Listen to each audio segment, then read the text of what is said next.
Hi, thanks for joining me for this legislative report. My name is Ted Nesbit and I'm the state representative for District 8. That's in northern Butler County and eastern Mercer County. We are here at the 99th Farm Show, one of the largest shows in the world. Join me as we talk to a couple constituents as well as the Secretary for the Department of Agriculture, George Gregg.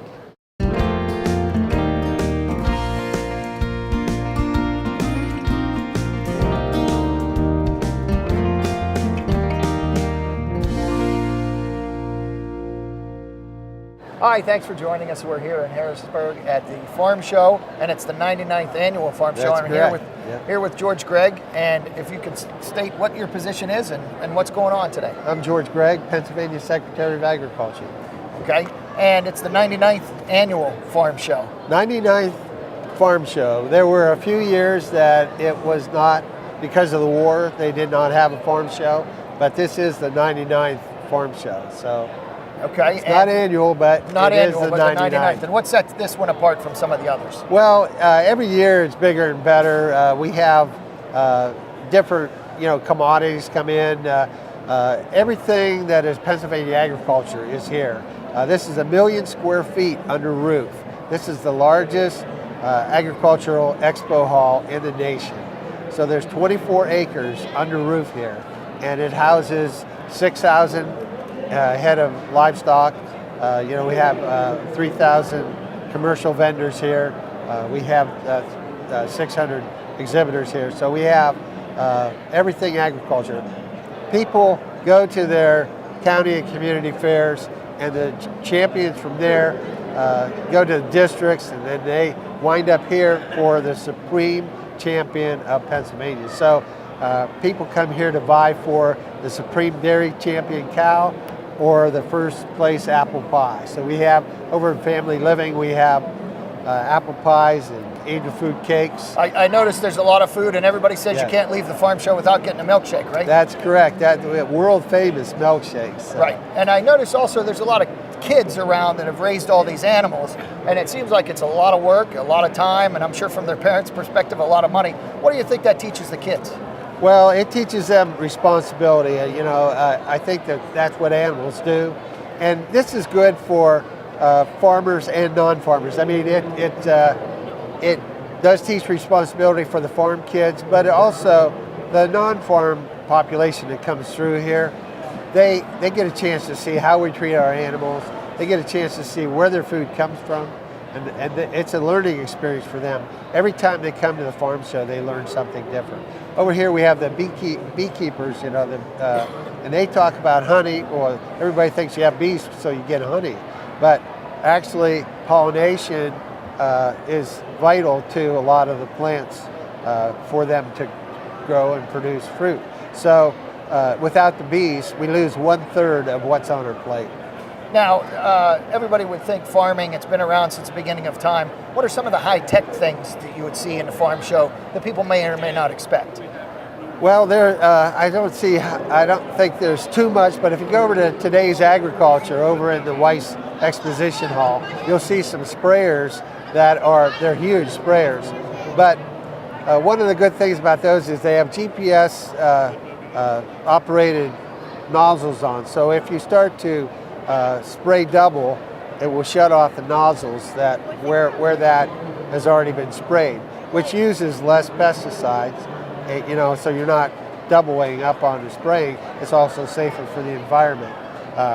We have their GPS tractors now that farmers use, so that one farmer can operate more than one tractor.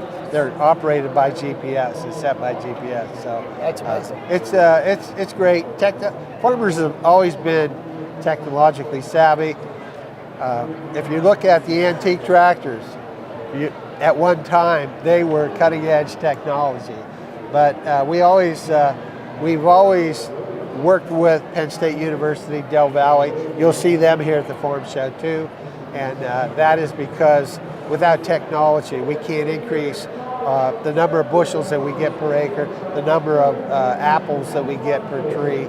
A lot of that is involved in technology and what they do at the university. And with that in mind, I understand you recently took a trip to China on behalf of Pennsylvania agriculture.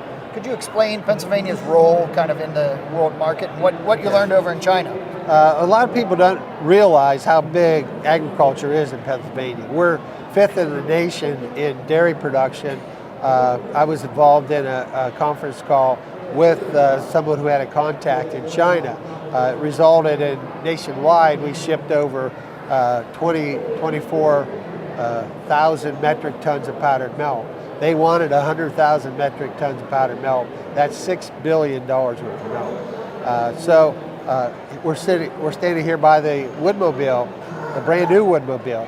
Pennsylvania is the hardwood capital of the world, and we export $1.7 billion worth of wood products to abroad, but about 2/3 of that goes to China. So when I was there, I started off with USDA. We were on a trade mission, and we met with with people who were buying products from the U.S. and Pennsylvania. But the last 3 or 4 days, we were with Pennsylvania product buyers only. So we renewed some of the relationships of the people who are buying Pennsylvania hardwoods and hardwood products. Okay, and there's other things that I've noticed through here. What are some of the most unusual things people see at the farm show for people who aren't farmers to come and just check out the site? Well, you don't often see a butter sculpture anywhere except for here at the farm show. The butter sculpture is 1,100 pounds of butter sculpted into the sculpture, and this year it's Fill a Glass with Hope. We also work with the food banks or food distribution. So now this is an idea that was hatched at the Pennsylvania Department of Agriculture to put fluid milk in the food bank recipients' boxes. So we worked with the food banks, the food industry, Harrisburg Dairies here, through Central Pennsylvania Food Bank. We are now putting fluid milk into the food bank recipients. In Western Pennsylvania, we've worked with the Greater Pittsburgh Area Food Bank and Snyder Dairy in the west. So between the two, that is going to put fluid milk into over 100,000, approximately 100,000 families that did not have it before, which we hope will create some good eating habits that they will carry on throughout their lifetime, and will also increase consumption, which will help us help our dairy farmers in Pennsylvania. Great, so a lot of good work. So thank you very much for having me. George Craig from the Department of Agriculture. Thank you.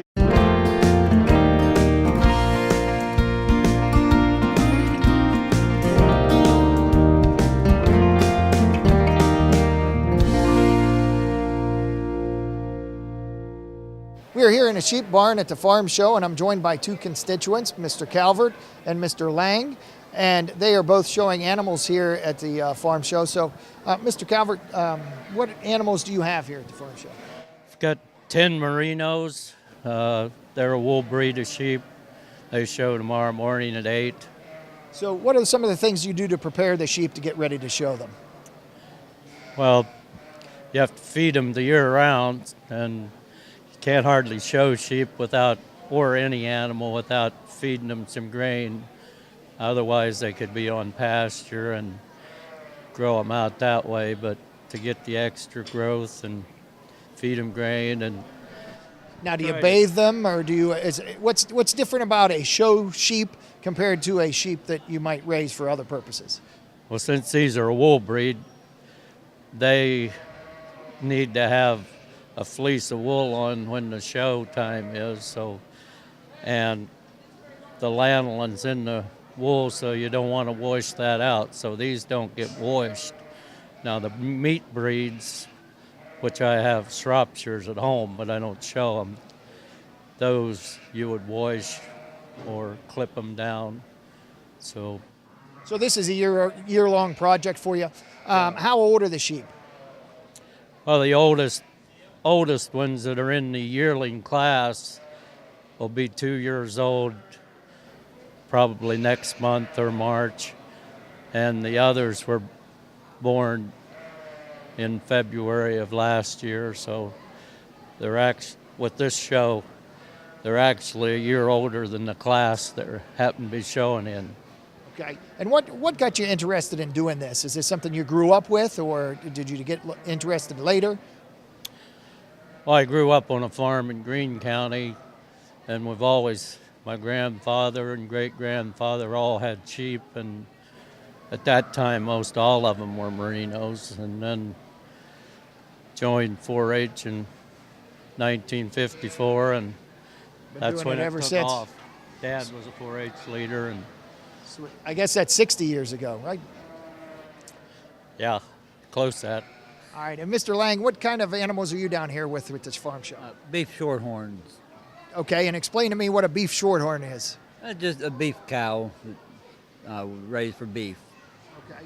And did you already show yours, or what? Yeah, my daughter showed in 4-H. Okay. And what are some of the things that separate that from a run-of-the-mill cow? Oh, just got to work with them to lead them around, lead them with a rope, and keep them cleaner. Now, everybody tells me you can't go to the farm show without getting a milkshake. Do you guys subscribe to that theory? Oh yes, definitely got to have milkshakes. Okay. And what's so special about a farm show milkshake? Just dairy products. And is there anything special that people that aren't into farming would expect to see here at the farm show that you would recommend they check out?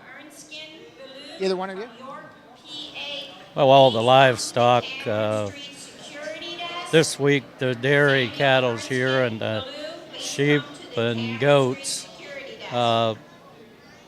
His daughter's cattle were here over the weekend, and they showed and went back home. Well, there was a girl from Grove City that had a winning rabbit at the rabbit barn. I do know that. Now, I had interviewed the department secretary earlier and talked about how big of a business farming is. How important do you think farming is to Pennsylvania? Well, it's considered #1 industry with all the side businesses. It involves an awful lot of money, and with the machinery and the grain markets and so on. And the wine part out here is pretty nice too. Okay, so quite a lot of business now, and you've been in it basically since you were kids? And it's seen a lot of changes? Oh, yeah. So could you kind of describe some of those changes? I would say that we've seen probably more changes than any generation, because I grew up in a house, we didn't have TV, had a crank telephone that was a party line, so everybody that was on that line was, and most of the people were inside of your house, so. But quite a difference than using a GPS to run the tractors like they do now, huh? Well, thank you very much for joining me. I appreciate your time.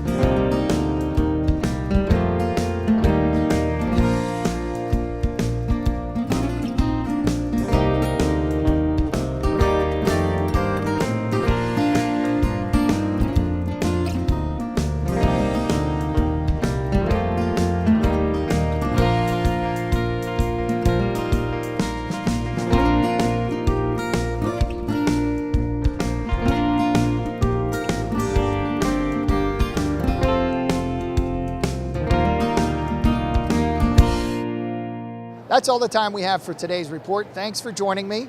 And if you have any questions about state government, please contact me at my office or on the website or my Facebook page, and that information will be coming up shortly.